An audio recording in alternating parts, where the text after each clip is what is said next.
우리는 지난주 환상의 선지자라 불리던 사람 에스겔에 대하여 살펴보았는데요. 오늘은 구약의 계시록이라 불려지는 성경 다니엘서를 기록한 다니엘이라는 선지자를 살펴보려고 합니다. 이 다니엘이라는 이름의 뜻은 하나님은 나의 재판관이다 이런 뜻입니다. 하나님은 나의 심판자다, 하나님은 나의 재판관이다 이런 의미를 가지고 있는데요. 일단 다니엘은요, 바벨론에서 사역한 선지자였습니다. 바벨론에서 사역한 선지자.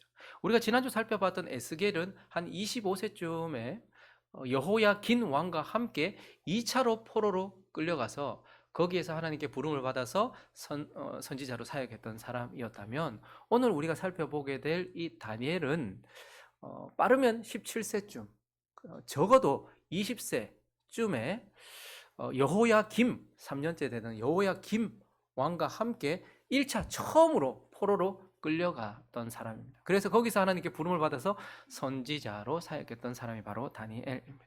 그리고 다니엘은요, 이방인들을 향해서 말씀과 하나님의 영광을 드러내던 선지자, 이방인들을 향해 사역했던 선지자가 바로 다니엘이에요. 우리가 얼마 전에 살펴봤던 예레미야는 예루살렘에서 거기에 남아있는 하나님의 백성들을 위하여 40년간 사역했던 사람이었고, 지난주 살펴봤던 에스겔은 바벨론에서 거기 포로로 끌려와 있는 하나님의 백성들을 위하여서 22년간 사역했던 사람이라면, 오늘 이 다니엘은 바벨론에서 특별히 이방인 왕들이나 높은 자리에 있는 정치인들, 고관들, 그런 사람들을 향해서 하나님의 말씀과 하나님의 뜻, 그리고 하나님이 어떠한 분인가의 그분에 대한 영광을 드러내면서 거기에서 약 72년간 사역했던 사람이 바로 다니엘이라는 사람입니다. 계시록을 기록한 분들은 다 나이가 많았던 것 같아요. 신약의 계시록을 기록했던 요한은 90세 이상. 근데 이 다니엘도, 구약의 계시록이라고 말할 수 있는 이 다니엘서를 기록한 이 다니엘도 90세 이상. 그러니까 72년 가까이를 거기서 이방인 왕들이나 높은 정치인들, 귀족들, 이런 자들에게 하나님의 영광과 하나님의 뜻을 드러내던 이방인을 향해 사역했던 선지자, 그가 바로 다니엘이고요. 무엇보다도 다니엘은 세상에서 성공한 그리스도인이다 이렇게 말할 수 있습니다. 그러면 우리가 다니엘을 좋아하고, 그리고 특별히 자녀들에게 다니엘을 많이 언급하는 이유 중에 하나가 바로 다니엘은 세상에서 성공한 사람이었어요. 다니엘이라는 인생은 4명의 왕의 이름이 지나가고 3개의 나라가 바뀌는 동안, 느부갓네살, 벨사살, 다리오, 고레스, 이렇게 4명의 왕이 지나가고, 그리고 또 나라가 3번이나 바뀌어요. 바벨론, 메데바사, 이렇게까지 나라가 바뀌는 그러한 상황 속에서도 언제나 최고의 자리에서 권력과 부와 명예를 누리고 있었던 자였습니다. 그래서 다니엘서 2장 48절을 보시면요, 느부갓네살 왕이 바벨론을 통치하던 때에도 왕이 이에 다니엘을 높여 귀한 선물을 많이 주며 그를 세워 바벨론 온 지방을 다스리게 하며 또 바벨론 모든 지혜자의 어른을 삼았다 이렇게 얘기해요. 그러니까 사실 포로로 끌려왔어요. 10대 때, 많이 돼도 20살 정도 되는 그때에 포로로 끌려왔는데, 여기서 그는 그 나라에서 최고 권력자의 자리에 있었던 것입니다. 그리고 그의 손자 벨사살도요, 은퇴를 했었는데도 불구하고 다니엘서 5장 29절에 보시면요, 벨사살이 또 다니엘을 불러내요. 그래서 벨사살이 명하여 그들이 다니엘에게 자주색 옷을 입히고, 자주색은 왕들이 입는 옷이잖아요. 자주색 옷을 입히게 하며 금사슬을 그의 목에 걸어주고 그를 위하여 조서를 내려 나라의 셋째 통치자로 삼았다.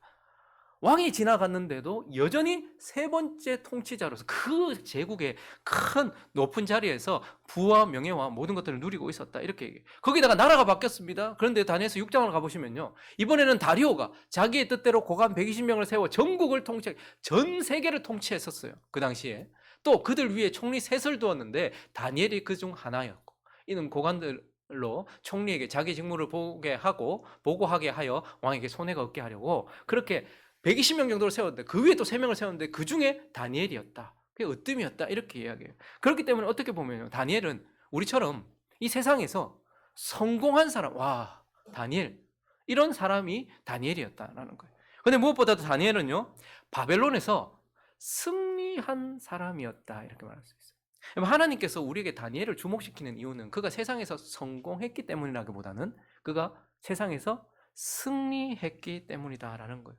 말씀드렸던 것처럼 10대 후반이나 20대 초반에 그가 바벨론이라는 곳에 포로로 끌려왔어요. 그리고요, 결국 다시 돌아가지 못하고 72년 가까이를 그곳에 있었음에도 불구하고 그는 그의 믿음을 끝까지 지켰던 사람이에요.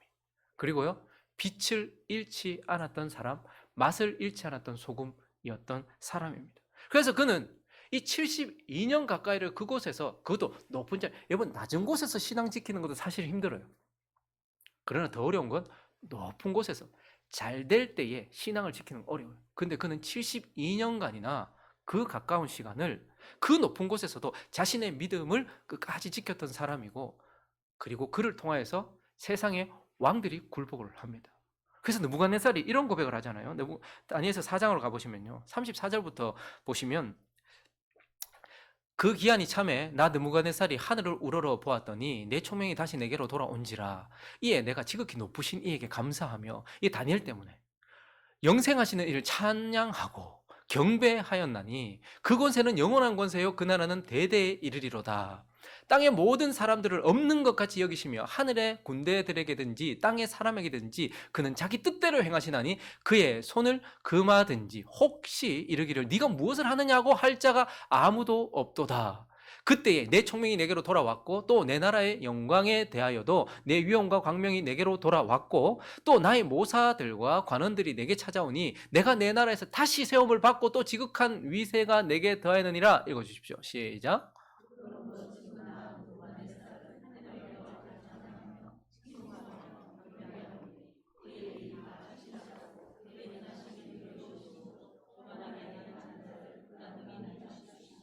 느부갓네살을 하나님 앞에 무릎 꿇게 했던 승리의 사람, 자신만 믿음으로 하나님께 무릎을 꿇었던 게 아니고 느부갓네살 그 최고의 왕도 무릎 꿇게 했던 사람이에요.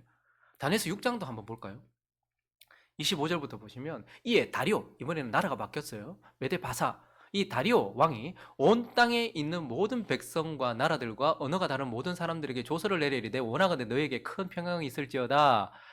내가 이제 조서를 내리노라. 내 나라 관할 아래에 있는 사람은 다 다니엘의 하나님 앞에서 떨며 두려워할지니 그는 살아계시는 하나님이요 영원히 변하지 않으신 이시며 그의 나라는 멸망하지 아니할 것이요 그의 권세는 무궁할 것이며. 시작.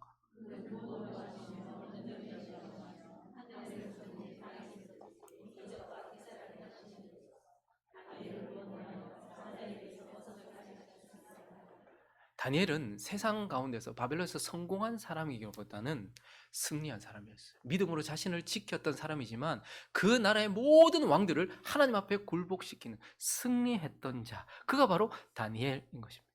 그래서 우리는 오늘 사망 권세를 이기시고 세상을 이기시며 그 승리를 기념하는, 예수 그리스도의 승리를 기념하는 이날에 승리의 선지자라고 말할 수 있는 이 다니엘이라는 인생을 좀 살피면서 다니엘이라는 인생을 통해 우리에게 주시는 하나님의 교훈을 한 몇 가지 살펴보려고 합니다. 그 첫 번째는 먼저 다니엘을 통해서 우리는 우리를 향한 이 세상의 요구, 그 세상이 우리를 강압하는 이 세상이 우리에게 요구하는 것이 무엇인가를 알게 되는데요.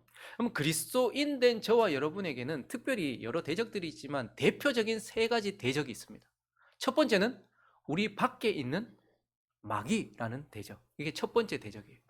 그리고 또 두 번째 대적은 우리 속에 있는 육신, 우리가 입고 있는 이 육체가 아니라 우리 속에 있는 육신, 하나님께 거스르는 죄악된 본성, 이 육신, 이것이 두 번째 대적입니다. 그리고 세 번째 대표적인 대적이 무엇이냐면 바로 세상입니다. 우리가 입고 있는 이 육체와 그리고 육신이 다른 것처럼 하나님이 창조하신 피조 세계라는 이 세상과 더럽고 추악한 시스템과 더러움으로 채워져 있는 이 세상은 다른 거예요.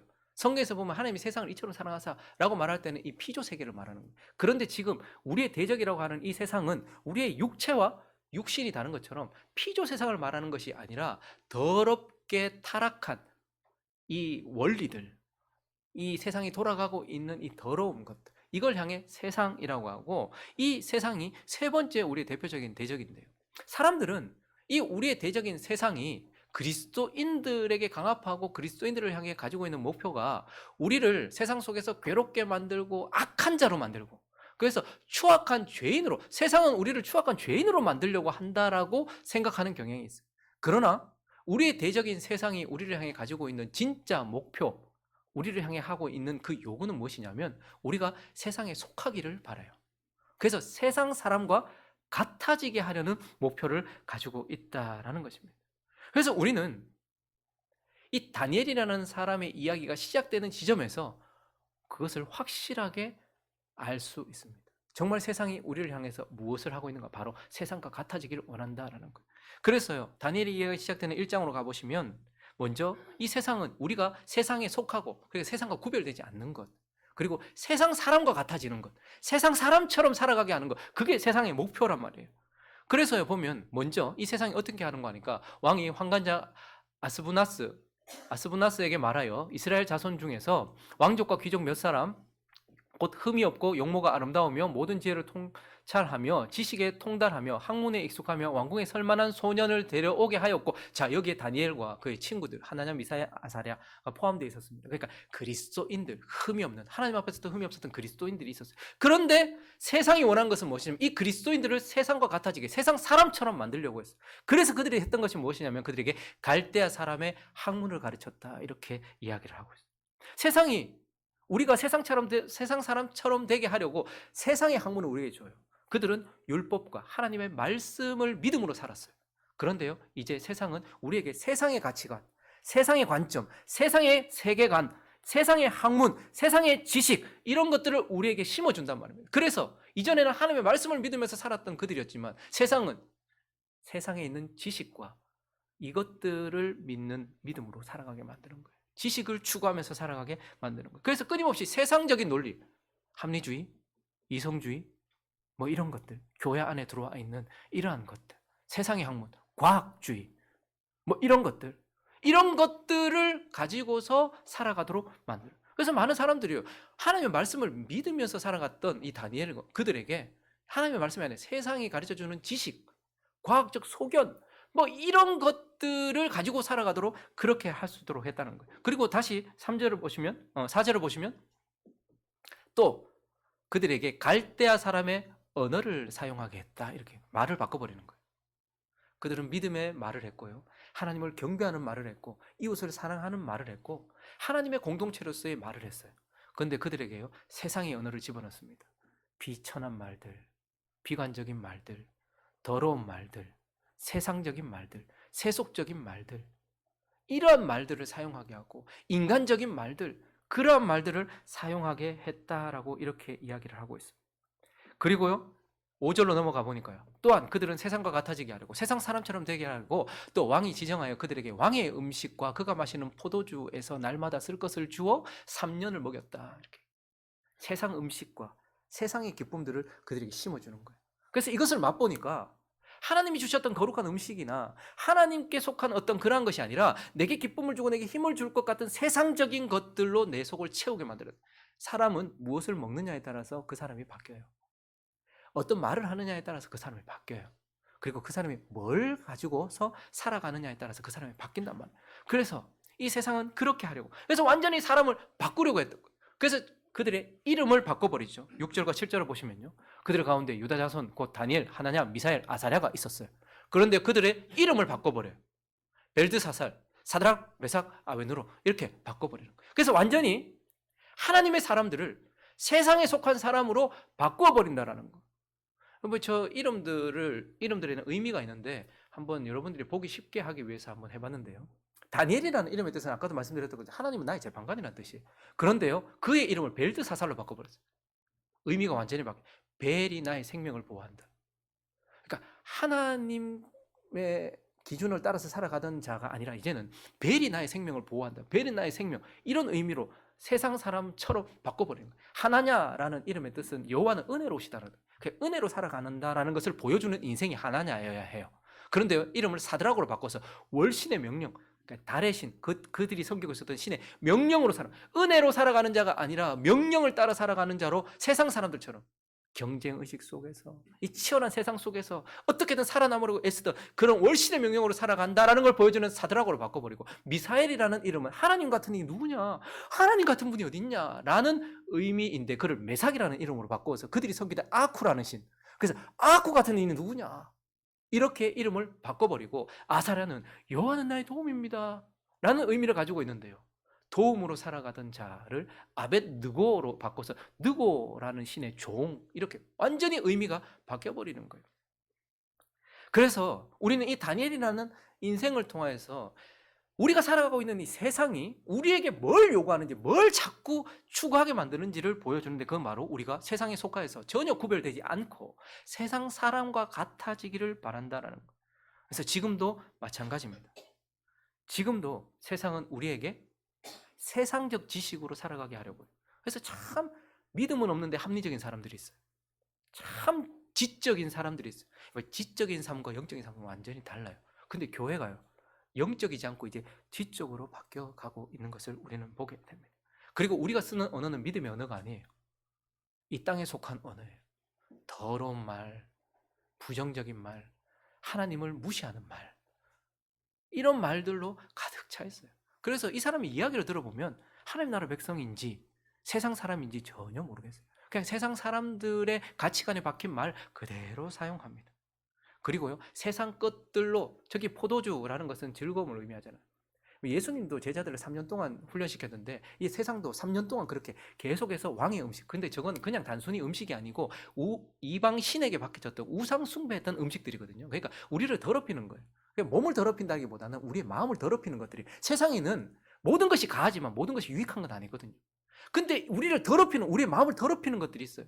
그리고 세상이 주는 그러한 기쁨들이 있단 말이에요. 그런 것들로 우리를 가득가득 채워서 이제 우리도 그냥 다니엘이 아니라 벨드사살 같아요.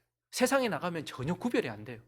하나님의 은혜로 사는 자, 하나님의 명령대로 살아가는 자, 하나님은 나의 재판관이라고 믿으며 살아가는 자, 하나님 같은 이 누구냐, 이런 걸 보여주면서 살아야 될 우리의 인생이 세상에 나가면 전혀 다른, 그냥 세상 사람과 같아지도록 그렇게 하는 것이 세상의 요구다. 그래서 우리는 다니엘이라는 인생을 통해서 우리가 속해 있는 이 세상이 어떻게 우리에게 목표를 잡고 우리를 어떻게 하려고 하는가가 드러난다는 거예요. 참으로 안타까운 사실은 교회들이 지금 이렇게 많이 바뀌었습니다. 교회나 저기 있는 NGO나 별로 다를 게 없고, 교회나 저기 있는 정치단체나 별로 다를 게 없어요. 그냥 그렇게 바뀌어버리죠. 세상과 같아져 버리는 것이죠. 이게 세상이 우리를 향해 가지고 있는 요구라는 거. 자, 그리고 두 번째, 우리가 이 다니엘이라는 인생을 통해서 또 한 가지 살펴보게 되는 것은, 우리를 향한, 그러면 하나님의 요구, 우리를 향한 하나님의 바람은 무엇인가도 다니엘이라는 인생을 통해서 드러나게 돼요.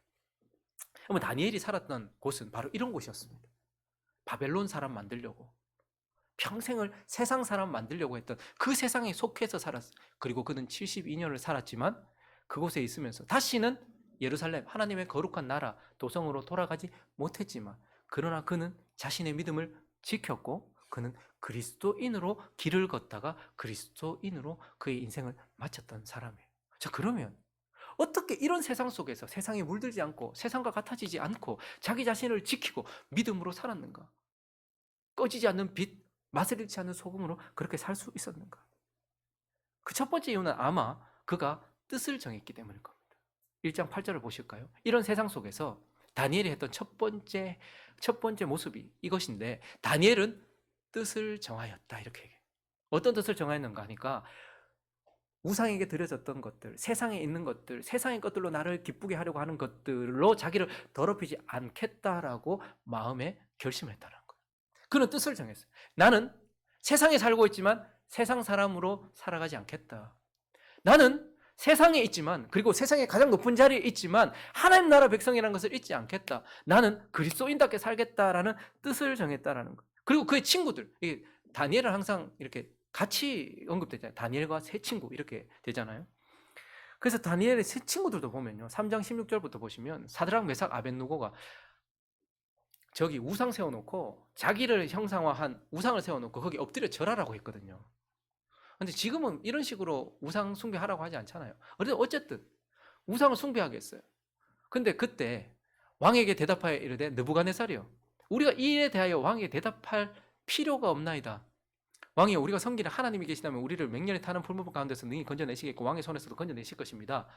그렇게 하지 아니하실지라도 왕이여, 왕의 신을 섬기지도 않고 왕이 세우신 금신상에 절하지도 않을 것입니다. 그들도 뜻을 딱 정했어요. 내가 여기서 만약에 내 권력을 잃는 정도가 아니라 내 생명을 잃는다 할지라도 나는 그리스도인으로 죽겠다.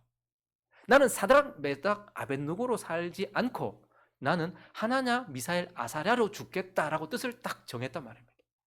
그렇게 뜻을 정했기 때문에 그들은 그곳에서 이렇게 세상 사람들과는 다르게 구별된 채 살아갈 수 있었습니다. 그리고 또 하나, 어떻게 그가 그럴 수 있었을까? 곧바로 행했기 때문에. 뜻을 정하는 것까지는 우리도 할 수 있을 거예요. 우리는 뜻을 잘 정하잖아요. 내일부터는 다이어트 하겠다. 내일부터는 기도를 하겠다.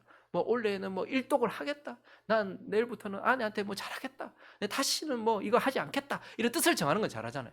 근데요, 다니엘은 뜻만 정한 것이 아니었습니다. 다시 1장 8절을 가보시면요. 다니엘은 뜻을 정하여 왕의 음식과 그가 마시는 포도주로 자기를 더럽히지 아니하리라 하고, 근데요, 절이 넘어가지 않아요.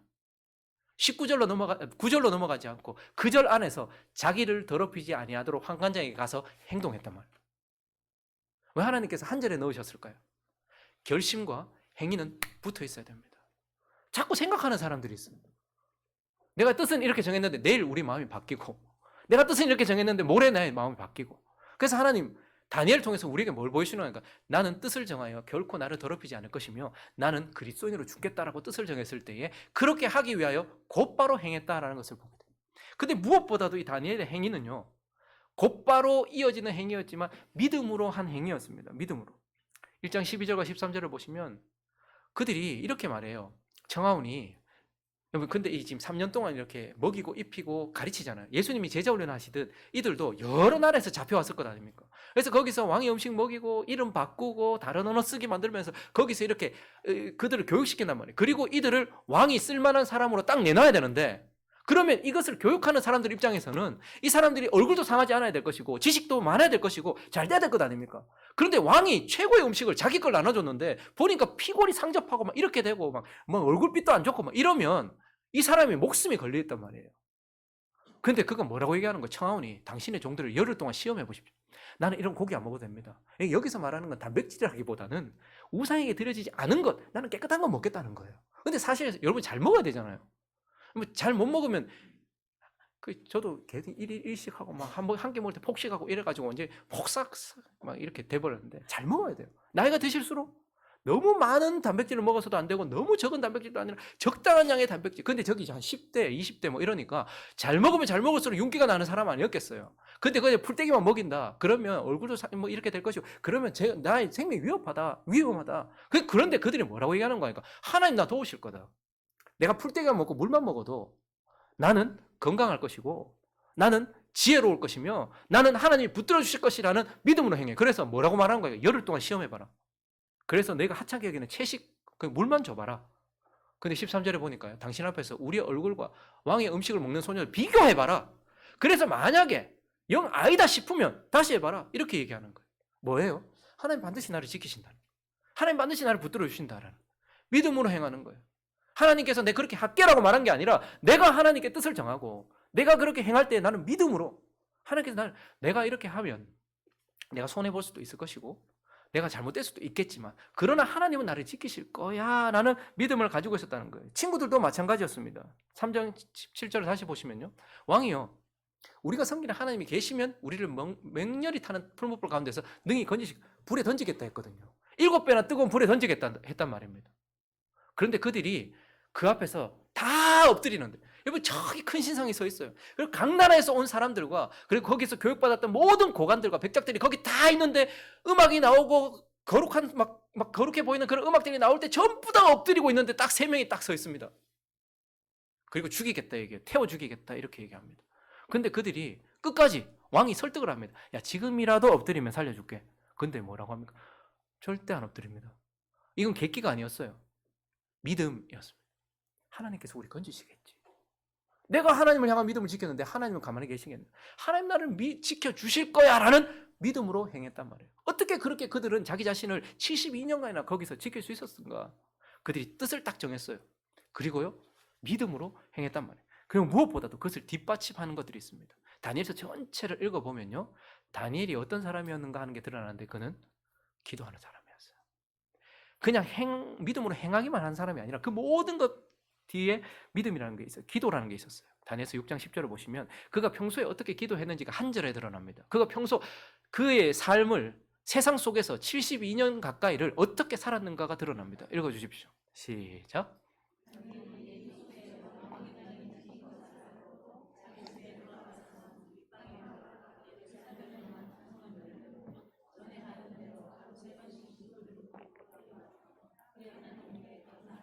그는 기도의 사람이었어요. 조서에 이거 안 하면 사자굴에 던지겠다, 뭐 이런 것들, 너 죽이겠다, 이거 알았어요. 몰랐는 게 아니고 알았어요. 알고도 자기 집에 돌아가서 윗방, 항상 기도하는 장소가 있었어요. 윗방에 올라가서 세상의 문을 닫고, 그리고 예루살렘을 향해 창문을 열었다. 이건 예루살렘에 성전이 있었고 그것이 하나님이 계시다라고 믿었기 때문에 예루살렘을 향해 창문을 열었다는 것은 하나님을 향해 문을 열었다는 것. 세상을 향해 문을 닫은 골방에서 하나님을 향해 문을 연 그곳에서 하루 세 번 많이 기도했다는 거예요. 규칙적으로 기도했다는 거예요. 그리고 무릎을 꿇었다는 건 간절하게 기도했다는 거예요. 그런데 전에 하던 대로라는 것은 한 번도 빠뜨리지 않았다는 거예요. 그가 늘 그러니까 습관이 되어버린 기도.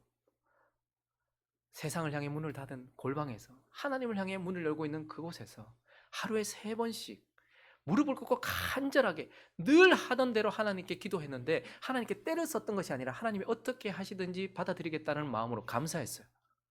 우리의 응답은 다양하게 오잖아요. 내가 구한 대로 올 때도 있고, 내가 구하지 않은 것도 올 때도 있지만, 내가 구했는데 하나님 안 주실 때도 있고, 보류할 때도 있고, 다른 걸 주실 때도 있어요. 그러나 어떻게 하든지 하나님 받아들이겠습니다 라는 마음으로 하나님의 뜻대로 기도했던 사람, 그가 바로 다니엘이었습니다. 근데 다니엘은 혼자만 기도했던 게 아니에요. 왕이 꼬장을 부리는 거예요. 보통은 꿈을 해석할 때 내가 이런 꿈을 꿨는데 이 꿈이 어떤 뜻이야? 이렇게 묻잖아요. 근데 느부갓네살이 꼬장을 부립니다. 내가 무슨 꿈을 꿨게? 그리고 그 꿈의 뜻이 뭐야? 이렇게 얘기해요. 그러니까 거기 있었던 모든 박사들과, 지금으로 말하면 그 점쟁이들만이 아니에요. 과학자들, 이런 사람들이, 별을 탐구한다는 건 과학이잖아요. 그런 사람들한테 물으니까 그 사람들도 어이가 없어서, 지금까지 이렇게 요청한 사람은 없습니다. 무슨 꿈을 꿨는지를 얘기해주면 우리가 해석해드리겠다니까요 하니까, 아니야, 웃기지 마. 내가 무슨 꿈을 꿨는지와 그리고 그 꿈의 해석을 해. 안 그러면 다 죽이겠다. 이렇게 되는 거예요. 근데 그 가운데 다니엘도 그의 친구들도 있었어요. 자, 이런 절체절명의 위기에서 다니엘이 어떻게 합니까? 2장 가보실까요? 17절, 18절 읽어주십시오. 시작.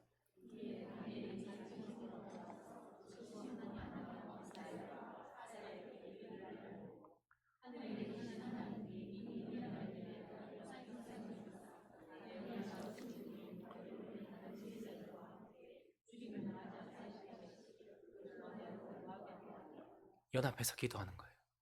혼자만 기도하는 사람이 아니었어요. 기도 제목을 내놓고 함께 기도했던 사람.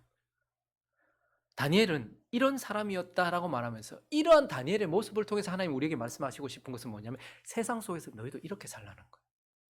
세상 가운데서 너희를 지키고 세상 가운데서 그리스도인으로 묻히고 싶다면 너희도 이러한 삶을 살아야 되라고 하나님의 바람을 우리에게 말씀하고 있는 것입니다. 그래서 우리는 이 그리스도인의 가는 길, 이 제자가 되도록 뜻을 정해. 여러분 뜻이 뭡니까? 여러분은 무슨 꿈을 꾸고 계십니까? 나는 여기서 건강하게 오래 살다가 고마마 한 2, 3일 앓고 죽지 뭐. 나는 지금 이 사업을 성공시키지 뭐. 나는 좀 더 넓은 집으로 가지 뭐. 나는 좀 더 많은 돈을 모으지 뭐. 이러한 뜻을 정하고 있는지, 아니면 이러한 것들은 먼저 그 나라와 그 의를 구하면 따라오는 것들인데, 이러한 것들을 구하는지, 아니면 나는 구원받은 하나님의 자녀로서 예수 생명 받은 부활 생명 가지고 있는 자로서 나는 이 땅 가운데서 섞이지 않고 그리스도인으로 살겠다. 그리고 그리스도인으로서의 그리스도가 가신 제자의 길을 가겠다. 그리고 나는 죽을 때에도 그리스도인으로 죽겠다. 이런 뜻을 세우고 계십니까? 오늘도 어떤 목표를 가지고 있어요? 나는 어떤 목표를 가지고 있어요? 목사도 교회를 뭐 몇 명 하는 목사, 성도들이 어떻게 하는 목사, 나는 어떤 사람이 되겠다. 자기 실현, 자아 실현, 자기가 가지고 있는 그 꿈, 그런 뜻을 정하는 것이 아니라 다니엘처럼 나는 여기서 몇 년을 살지 모르겠지만 이곳에서 그리스도인으로 내 인생을 마치겠다라는 뜻을 정하기를 원하신다는 거예요. 그리고요, 그 뜻을 정했다면 즉시 믿음으로 행하기를 원하세요. 어제 그렇게 말해놓고 오늘 다르게 살고, 믿음으로 행하지 않고 이성적인 판단과 세상에 돌아가는 원리를 따라서 그렇게 하는 것이 아니라 믿음으로 하나님 행하기를 원하십니다. 그리고 무엇보다도 우리를 뒷받침해 줄 기도. 먹고 살기 편안하니까 기도가 없어져요. 삶에 문제가 사라지니까 기도가 없어져요. 기도는 원래 처음부터 문제 해결 소원 성취용이 아닌데도 불구하고 문제가 없고 소원이 없으니 기도가 없어져요. 기도는 처음부터 하나님의 뜻대로 살아가기 위하여 우리 삶에 주어지는 것입니다. 기도는 매일매일 무릎을 꿇고 하나님 앞에 우리가 밥을 먹듯 그렇게 하는 것입니다. 세상의 문을 닫는 시간과 하늘 향해 여는 시간이 있어야지 살 수 있다는 것을 믿고 하는 것, 그게 바로 기도입니다. 그리고 연합하여 함께 하나님 나라를 위하여 기도하는 것, 하나님 그걸 우리에게 요구하신다라고 말씀하고 계시는 것입니다.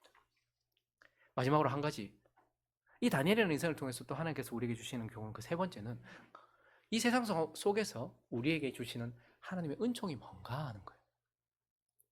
이렇게 뜻을 정한 자에게 주시는 하나님의 은혜가 뭔가 하는 것을 보여줍니다.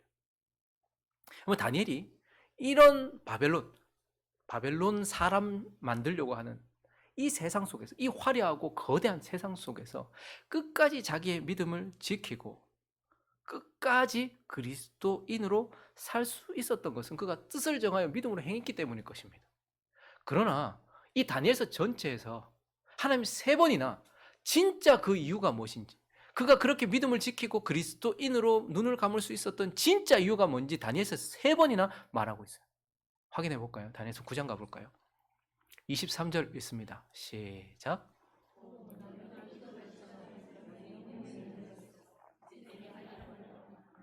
너는 크게 은총을 입은 자라. 왜 그가 그렇게 그리스도인으로 남을 수 있었는가?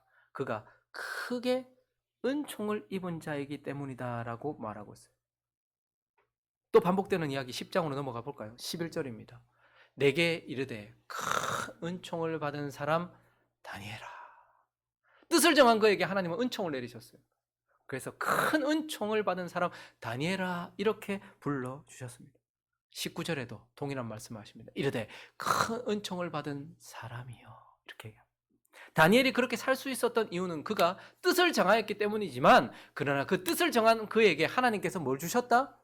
큰 은총을 주셨기 때문에 그가 정한 뜻대로, 그리고 그리스도인의 길을 끝까지 그리스도인으로 남을 수 있었다라고 말하고 있어요. 그래서 뜻을 정한 그에게 주신 하나님의 은총이 뭐냐? 다니엘서 전체를 통해서 두 가지로 요약되는데, 하나는 보게 하시는 은총이었습니다. 보게 하시는 은총. 좀 빨리 끝낼게요. 다니엘서 9장으로 한번 가볼까요? 9장 1절과 2절 보면, 메대 족속 아수에로의 아들 다리오가 갈대아 나라 왕에서 세움을 받던 첫 해, 곧 그 통치 5년에 나 다니엘이 책을 통해 여호와께서 말씀으로 선지자 예레미야에게 알려주신 그 연수를 깨달았다. 이렇게 얘기합니다. 다니엘도 기록된 하나님의 말씀을 통하여서 보았고 하나님의 뜻을 알았다. 이렇게 얘기합니다. 그러면서 다 성경을 돈 주고 사서 들고 있다고 하나님의 뜻을 아는 건 아니에요. 그 당시에도 예레미야가 기록해서 보냈던 것이 많았어요. 그걸 본 사람도 많았어요. 그런데요, 다니엘은 큰 은총을 입어서 보게 되었어요.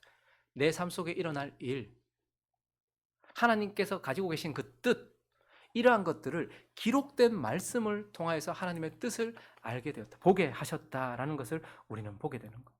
그래서 뜻을 정한 자에게 하나님께 주신 크신 은총 중에 하나는 무엇이냐면, 이 기록된 말씀을 통하여서 하나님이 하나님의 뜻을 보게 하신다라는 거예요. 내 삶과 연관된 실제적인 뜻을 하나님께서 보게 하신다라는 거예요. 그리고 또 하나는요, 하나님이 보게 하시되 영적으로 보게 하신다라는 거예요. 여러분, 다니엘서에 보면요, 똑같은 것을 전혀 다른 관점으로 보고 있는 상황을 우리가 보게 되는데요, 다니엘서 2장과 7장에는 똑같은 것을 바라봤는데 전혀 다르게 봤어요. 2장에는 같은 것을 바라보고 있는데 느부갓네살의 관점에 보인 것을 보게 하고, 7장에는 같은 것을 바라봤는데 다니엘이 보는 관점에서 기록을 해놨어요. 그래서 이걸 한눈에 보이도록 또 이렇게 표로 한번 만들어 봤는데요, 뭘 봤나 하면 그가 속해 있는 이 세상과 그리고 앞으로 오게 될 세상에 대하여서 하나님께서 하실 일들, 그리고 지금 자신이 속해 있는 세상에 대하여서 이 느부갓네살이 봤어요. 근데 느부갓네살은 어떻게 봤냐면 큰 신상으로 봤어요. 우상으로 봤어요. 그래서 보니까요, 머리는 황금으로 되어 있어요. 그리고 가슴과 팔은 은으로 되어 있어요. 그리고 노스로 된 넓적다리, 그리고 그 밑에는 보니까 철로 되어 있고 발은 철과 흙이 섞여 있어요. 근데 이것은 시간의 흐름 속에서 하나님께서 어떤 나라들을 일으켜 세울 것인지, 우리가 어떤 세상을 살아가게 될 것인지를 느부갓네살에게 보여주신 거예요. 그리고 가장 마지막에 본 게 뭐냐면 사람이 만든 것이 아닌 산에서 뜨인 이 돌이 와서 이 신상을 깨트리고 무더기로 쌓이는 하나님의 나라를 봤어요. 그러니까 느부갓네살 눈에는 바벨론이라는 나라가 황금으로 보여요. 그래서 이 역사 전체가 바벨론왕 느부갓네살에는 크고 두려운, 그리고 화려하고 아름다운 신상, 이렇게 보였던 거예요. 그래서 바벨론이라는 나라는 황금 같은 나라였어요. 그 이후에 일어나는 메데 페르시아는 은과 같은 나라였어요. 그리고 그 다음에 일어난 헬라, 그리스는 이 놋과 같은 나라였고, 그 다음에 일어난 로마는 정말로 강한 나라였어요. 그리고요, 하나님 나라는 돌빛처럼 느껴지는 거예요. 느부갓네살 눈에는. 그런데 똑같은 걸 7장에서 다니엘이 봅니다. 근데 다니엘은 어떻게 봤는가? 바벨론이라는 나라가 모두가 다 짐승으로 보였어요. 하나님을 대적하는 짐승. 그래서 바벨론이라는 나라는 독수리 날개가 달린 사자로 보였던 거예요. 그리고요, 페르시아는 세 개의 갈빗대를 물고 있는 그 험악한 곰처럼 보였던 거예요. 그리고요, 헬라는요, 네 개의 머리를 가진 표범처럼 보였어요. 알렉산더. 그리고 로마는요, 용이었어요. 그런데 하나님 나라는 어떻게 해요? 옛적부터 계신 아름다운 온갖 보석과 화려함으로 꾸며져 있는 보좌에 앉으셔서 나라를 통치하고 있는 예수 그리스도를 보면서 하나님 나라를 봤던 거예요. 자, 그러니까 같은 걸 바라보는데 느부갓네살 눈에는 이 세상의 역사가 화려하고 금같고 두렵고 이런 식으로 보였다면 다니엘은 영적으로 본 거예요. 하나님을 대적하고 있는 짐승으로 보였던 거예요. 이게 정말 중요합니다. 우리도 세상에서 같은 걸 바라보고 있잖아요. 그런데 어떤 시각으로 바라보는가? 사람을 어떤 시각으로 바라볼 것인가? 교회를 어떤 시각으로 바라볼 것인가? 느부갓네살은 보니까 돌비예요. 예수 그리스도가. 흔한 돌, 필요 없는 돌이에요. 근데요, 다니엘의 눈에는요, 무엇보다도 소중하신 인자하였어요. 그리고 그가 통치하는 나라는 화려하고 아름다웠어요. 근데요, 그가 보는 하나님의 나라는 돌무더기였어요. 그냥 돌무덤이었단 말이에요. 그러니까 우리가 어떻게 보느냐가 정말 중요한데, 하나님께서 큰 은총을 준 자는 어떻게 해요? 기록된 말씀을 통하여서 하나님의 뜻을 보게 하시고, 내가 살고 있는 이 삶과 세상과 사람과 현실을 영적인 시각으로 볼 수 있도록 해주셨다라는 거예요. 그리고 또 하나 주신 은총이 있는데, 지켜주시는 은총이었어요. 지켜주시는 은총. 다니엘이요, 사자굴로부터 지켜주신 건 아니에요. 우리는 사자굴 안에 안 들어가는 걸 원하잖아요. 근데 하나님은요, 그를 사자굴에서 지켜주셨다, 이렇게 이야기를 합니다. 다니엘서 6장 가볼까요? 16절에 보니까 이에 왕이 어쩔 수 없었어요. 다니엘을 끌어다가 사자굴에 던져넣었습니다. 하지 말아 했는데 어떡하겠어요? 그 통치자가 이미 조서를 내렸으니까 어떡하겠어요? 그래서 사자굴에 던져넣었습니다. 그러면서 얘기합니다. 다니엘에게 이르되 네가 항상 섬기는 너의 하나님이 너를 구원하시리라. 그가 이런 고백을 했어요. 근데 실제로 어떻게 됩니까? 22절에 보니까 나의 하나님이 이미 그의 천사를 보내어 사자들의 입을 봉하셨으므로 사자들이 나를 상해하지 못하였사오니 이는 나의 무죄함이 그 앞에 명백하기 때문이다.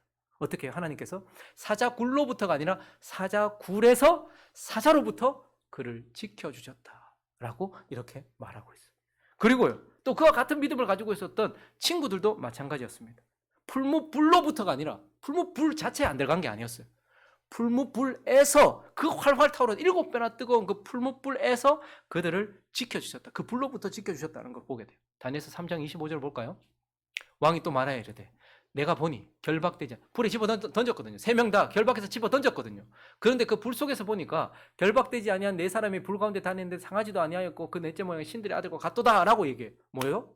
그 불 속에서 그들의 생명을 지켜주셨어요. 그들의 생명이 그 불로 인하여서 사라지지 않도록 그들의 생명을 지켜주셨어요. 그리고요, 결박되지 않았다 이렇게 얘기합니다. 그 불 속에서 띄워놔 주시길래요? 그 불 속에서 그들은 결박되지 않았다라고 얘기해요. 그리고요, 넷째 모양, 3명이 들어갔는데 4명이 있더라. 근데 그 넷째 모양은 신들의 아들, 아마 성육신전 예수 그리스도시겠죠. 하나님과의 관계도 끊어지지 않도록 하나님께서 그 불 속에서 그들의 생명도 지켜주셨고, 그들이 결박되지 않도록 지켜주셨고, 그들과 끊어지지 않도록, 교제가 끊어지지 않도록 그들과 함께 해주셨다라는 것을 우리에게 보여주면서, 뜻을 정한 다니엘과 그의 친구들에게 하나님께 주신 은총은 바로 이렇게 보게 하시고 지켜주신다라는 은혜. 근데 지금도 마찬가지입니다.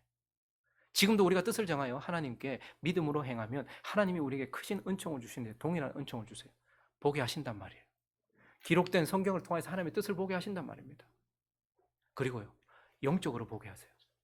그 상황, 그 현실, 그 사람을 영적으로 보게 하신다. 이성적으로 보는 것도 참 좋겠죠.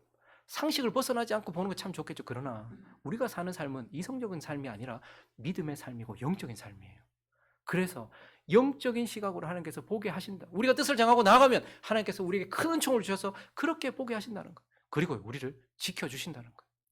사자굴 같은 세상 속에서 사자에게 먹히지 않도록 지켜주신다는 것. 지금도 이 세상은 사자가 있는 사자굴과 같고 지금도 우는 사자와 같이 삼킬 자를 사탄이 찾고 있단 말이에요. 근데 하나님께서 어떻게 합니까? 이 사자굴 같은 세상 속에서 우는 사자같이 우리를 잡아 삼키려고 하는 그 사단으로부터 우리를 어떻게 해주신다? 반드시 지켜주신다. 그 사자가 결국 우리를 씹지 못한다.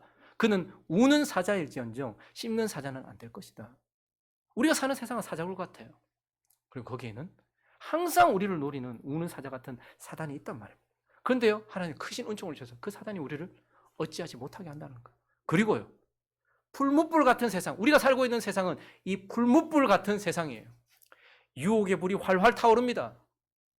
핍박과 박해와 손해를 볼 수 있는 불들이 활활 타오르는 불이에요. 근데 그 가운데서 우리가 뜻을 정하여 하나님께 나아가면 하나님 어떻게 하신다는 거예요? 우리가 받은 이 영원한 생명, 예수 그리스도께서 부활하시면서 성령을 통하여 우리에게 주신 이 영원한 생명이 그 풀무불 속에서 그들이 살았던 것처럼 우리도 이 영원한 생명 절대 잃지 않을 것이다. 이 세상의 불이 아무리 뜨거워도, 유혹이 강하고 핍박이 강해도 우리가 예수 그리스도께 받은 이 부활 생명, 영원한 천국 생명은 결코 사라지지 않고 이 생명을 지켜주실 것이다 라고 우리에게 말씀하시는 거예요. 그리고 우리는 결코 세상에서 결박되지 않을 것입니다. 꼼짝도 못하는 자가 아니라 세상 가운데서 우리는 믿음으로 살아갈 수 있도록 하나님께서 지켜주신다는 거예요. 그리고 이 풀무불 같은 세상 속에서 넷째 형상, 그것이 같이 했던 것처럼 예수 그리스도는 성령과 말씀을 우리와 늘 함께 하시면서 우리와 함께 해주실 것이다, 이렇게 말씀하고 있는 것입니다. 말씀을 정리하겠습니다. 이집트에 노예로 끌려갔던 요셉은 실상은 이집트에서 하나님의 영광과 그분의 뜻을 드러내고 이집트에 있는 사람들을 건지기 위해서 하나님께서 보내신 사람이었어요. 바벨론에 포로로 끌려갔던 다니엘은 실상은 바벨론에서 하나님의 영광을 드러내고 그분의 뜻을 드러내고 바벨론에 있는 몇 사람들을 구원하기 위해서 하나님께서 보내신 사람이었어요. 핍박 때문에 예루살렘에서 흩어졌던 그 초라한 사람들은 실상은 세상을 구원하고 복음을 전하기 위하여 하나님께서 보내신 사람들이었어요. 그리고 어찌어찌 하다 보니 여기에 있는 초라한 저와 여러분도 실상은 하나님께서 하나님의 영광을 드러내고 그리고 하나님의 뜻을 우리를 통해서 이루시고 우리를 통해서 누군가를 건지기 위해서 보냄받은 사람이라는 것을 기억하십시오. 저와 여러분이 다니엘처럼 세상 가운데 보냄받은 자라는 것을 마음에 새기시기 바랍니다. 그리고 다니엘과 같이 큰 은총을 입은 자예요. 이 말씀 다시 읽을까요? 다니엘서 10장 19절입니다. 내게 하시는 말씀으로 읽겠습니다. 시작.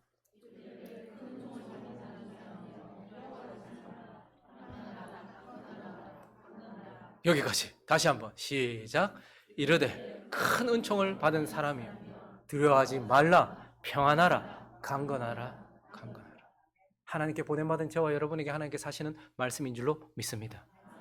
그리고 이어지는 말씀도 잊지 않았으면 좋겠습니다. 그렇기 때문에 그가 이같이 내게 말씀하시니 내가 곧 힘이 나서 나를 강건하게 하셨으니 이제 말씀하십시오. 그 말씀에 내 생명 걸고 세상에서 살겠습니다라고 고백해야 하는 인생이 저와 여러분이라는 것을 기억하면서 세상을 이기신 예수 그리스도의 승리하신 이날에 승리한 선지자 다니엘을 통해서 하시는 말씀을 마음에 새기고 나도 세상에 보냄받은 자요 세상에서 큰 은총을 입은 자니 그와 같은 삶을 살아가기로 다짐하는 저와 여러분 되시기를 예수 그리스도의 이름으로 축원합니다.